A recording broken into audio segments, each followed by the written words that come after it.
Welcome back, guys. Today I'm going to show you just how easy it is to replace the gauge cluster in any 2000 or newer General Motors full-size SUV or pickup.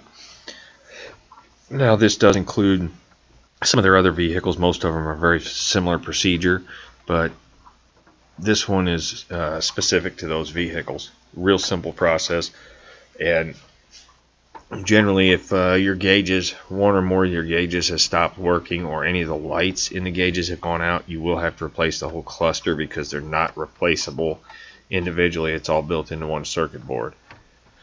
Now the first thing you saw me do, I went through with a trim panel tool.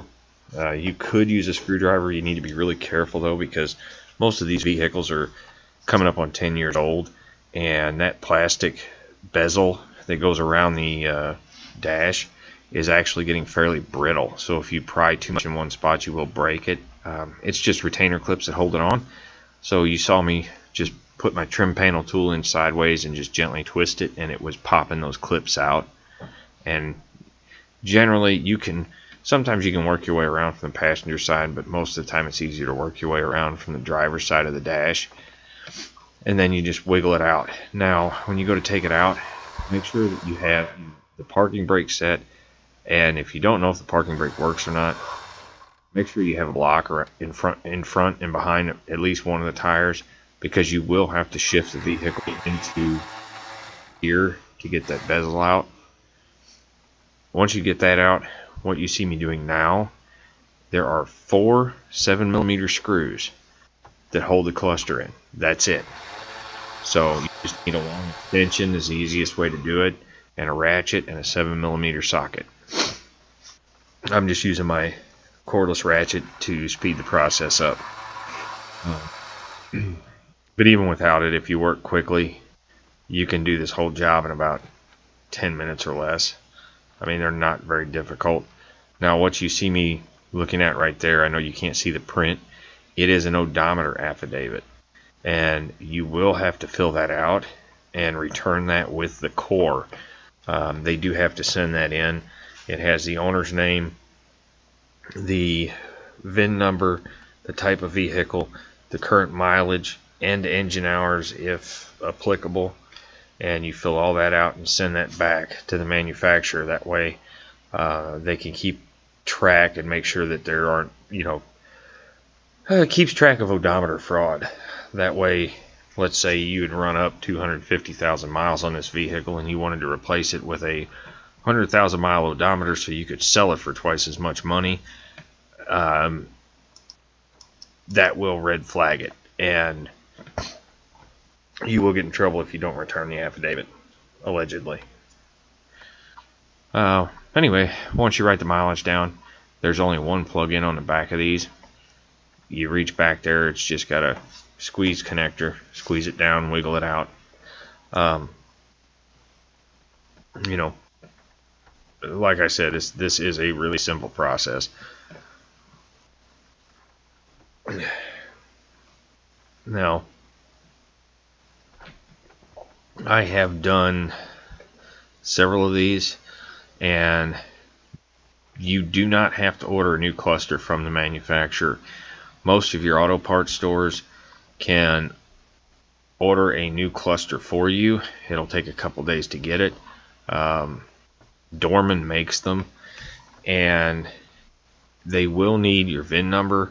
They will need your current mileage, and they're also going to need to know what gauges you have in the cluster, because some of these vehicles have different gauges than others. It just depends on the vehicle. May also need to know possibly some of the options, but most of that they should be able to pull from the VIN number. So just keep that in mind when you go to order one. Now you've already seen I've unplugged it, put the new one in, plugged it back in.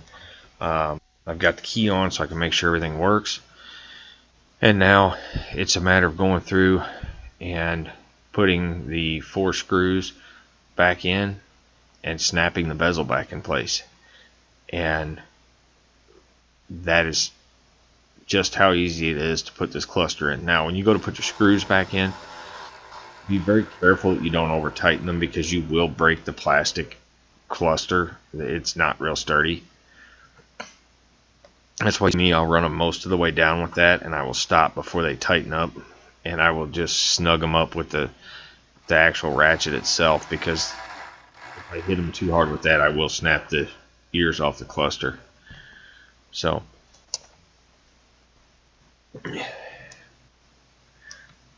and then you need to make sure that when you get done, you pack your old cluster back up in the packaging just the way the new one arrived.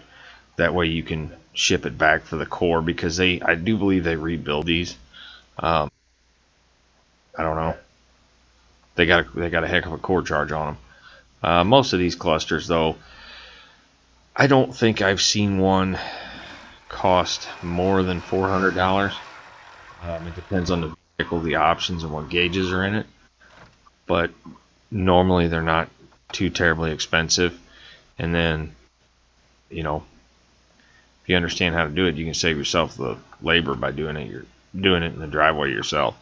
But like I said, if you have multiple gauges that don't work properly, the speedometer quits, the tachometer quits, 9 chances out of 10, most of the time what we find is that cluster has issues. So as you can see there, I started it. This one, the tach didn't work, and the speedometer would work on occasion. Sometimes it wouldn't. I'm checking to make sure all the gear indicators are working properly.